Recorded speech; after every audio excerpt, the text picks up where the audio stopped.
Hello everyone, I am Gustavo from Shining 3D.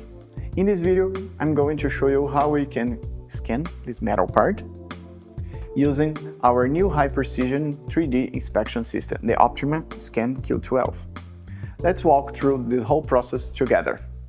To begin, place the object in the center of the turntable and adjust the scanner to a good angle for the first scan.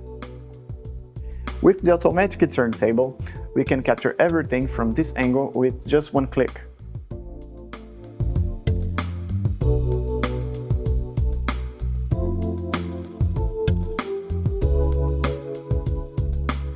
After the first scan, we will enable the Monocular-Stereo Fusion function to focus on the scanning hole. Just tweak the scanner angle a bit to better see inside of this hole. Click on Scan to capture the data.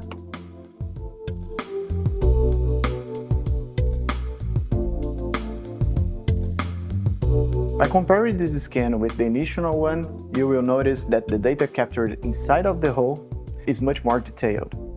Now, let's flip to the other side of the part.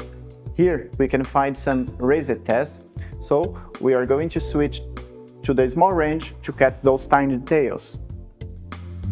All we need to do is start a new project. Choose the small range and confirm. You don't need to change the lenses manually. The next scanning steps are the same.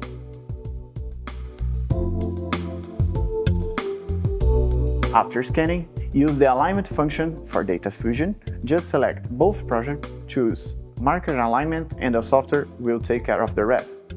When we have got enough data, the software will generate a point cloud, and then we can use for the mesh function to convert it into a STL file.